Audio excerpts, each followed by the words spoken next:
All right, good day today. Change of scenery a little bit. We've been going outside, but we had to go in the indoor today just because of some of the smoke.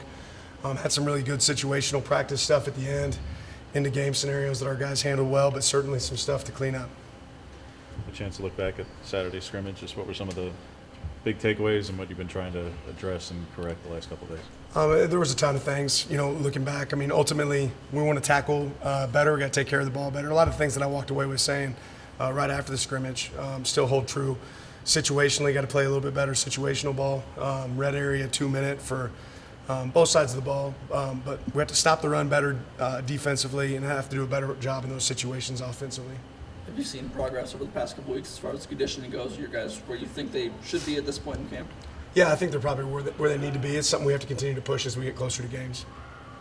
This true freshman class as a whole, I guess just broadly, what's impressed you? What's been your take on what they've shown you through 2 weeks or so? More than anything, probably the eagerness to learn, right? These guys they all operate as professionals. When they get here, they take great notes in meetings. They do the extra when it comes to prehab, rehab, things away from the field. I think that really sticks out. And then we've got a good group of veterans that's trying to grow them along that they're really receptive to. Is Kyrie, not just what has he brought to the group, but coming from Alabama, how much of the terminology was similar, if not the same, in some ways, in helping just kind of the adaptation process for him? Some the same, some different. The fact that he, has been around here, for a period of time now, I think there's been a lot of carryover that's been able to marry for him. Practically that halfway point of camp, what do you feel like is the area that you guys still have the most room to grow? I think there's multiple areas. I mean, there's still some more situations we have to hit that we haven't hit yet. But we just got to get better playing football, right? There's a lot of pieces to that puzzle, right? But it's not one thing. You can't pick one thing that we have to fix. We've got to work on everything. We got to get better at tackling. Got to get better at catching the ball, protecting the quarterback. All those things are part of what we're doing moving forward. A couple of weeks ago, Coach Lord talked about Luke Basso and said he's one of the better long snappers he's ever coached. What have you seen from him this fall now that he's kind of got more of an opportunity with Carson Young? Yeah, I think just more than anything, he's taking advantage of the opportunity that's in front of him, right? He's getting a chance to be the guy and get consistent snaps, and he's done a really good job of that. Has Luke Dunn started to separate himself at all at punter? I think we still have a really strong competition going on there. He kicked well in the scrimmage the other day, did really well, and has been well the last few practices, but there's been a few guys competing there really well. Just philosophically, how you kind of approach the kick and punt return spot stand, because again, fans kind of freak out. They heard Gonzo takes a rep last year, they lose their minds. Troy, he's too valuable, don't want to get him hurt. Somebody has to do it, and chances are they're going to be a pretty quick and athletic guy. So just how do you philosophically go about putting the guy out there, but also recognizing that they're probably a pretty valuable player to you? I think you start with how are you going to win football games. We don't spend our time reading the message board about what anybody else thinks, right? It's really about how do you win a football game. So whoever's going to go out there that gives us the best opportunity to win a game, that's who we're going to use. Do you think at all about load management with those guys? If it's like an every down kind of offensive player, maybe considering going with someone else at punter kick return, or is it just whoever's the best? We train for load management, right? So we train with that in mind. But we think that every single player that's a good player for us should be able to start on special teams. If you can't start on a special, it doesn't mean you start on 4, right? You should be able to start on special teams for us if you're an elite player. Going back to the smoke and just the air quality, what's sort of your protocol when addressing something like this? Like we've seen coaches before move practice maybe to the coast or anything like that. What sort of your protocol? Yeah, I mean, audible ready, right? But you have to do it based on what the needs are and what it looks like. Luckily enough for us, we have an indoor that we can use when needed, and we're able to keep that pretty filtered out.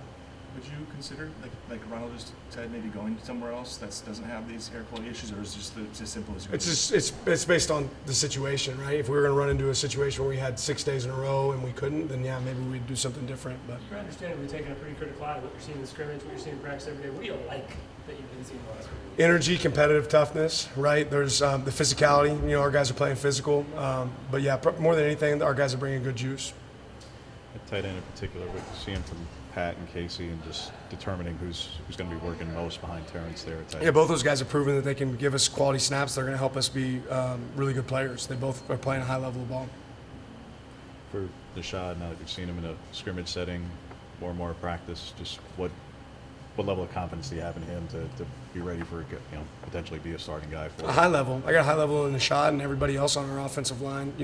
Again, it's going back to who's above the line, who's not. I think Nishad definitely has the qualities of a guy that can be a above the line player for us, but he has to become more consistent. He has to continue to be more physical at the point of attack. He's had moments of that where he really is, just like every one of our offensive linemen. This being your second fall camp as the head coach, what have you just learned about this process, and what have you changed from a coaching standpoint?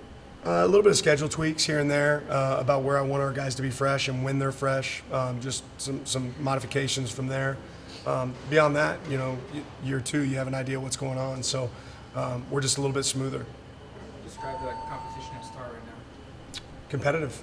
Yeah, I describe it as really competitive. I don't know. Again, it's more for me finding how many guys do we feel can play, not just one guy that can singular play. We want more than one.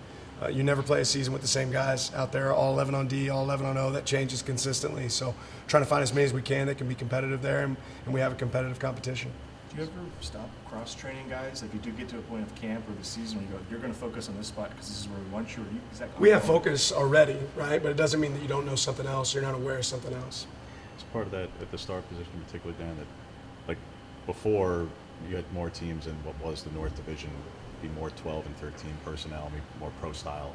Now with Washington moving to more open, the Bay Area schools come more open, where outside of Oregon State and Utah, you're probably going to face a lot of 11 and 10 personnel offenses that just preparing defensively, you don't have 2 different playbooks. You have sub and maybe a little bit more. Well, I mean, I think you still do, right? Because we still play Utah and we still play Oregon State. Like, you have to be able to play them all.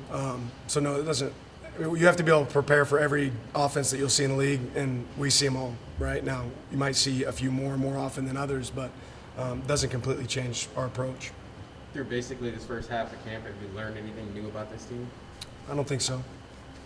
At what point in the season do you start going towards game preparation instead of installing the basics? Are you guys there yet? No, we're not quite there yet. Again, we still have to focus on us. There's plenty more that we can work on as we get 2 weeks out. We'll start working some special situations based on opponents we'll see during the season, and then about 10 days out we'll start working towards prep for actual opponents. What do we hope to see Last question. pop up on Saturday in the scrimmage from the first one to the second? Improvement. Yeah, I just want to see improvement, right? The things that we did well, did we get better at those? And the things we didn't do well, did we improve? Appreciate it. Coach. Thank you.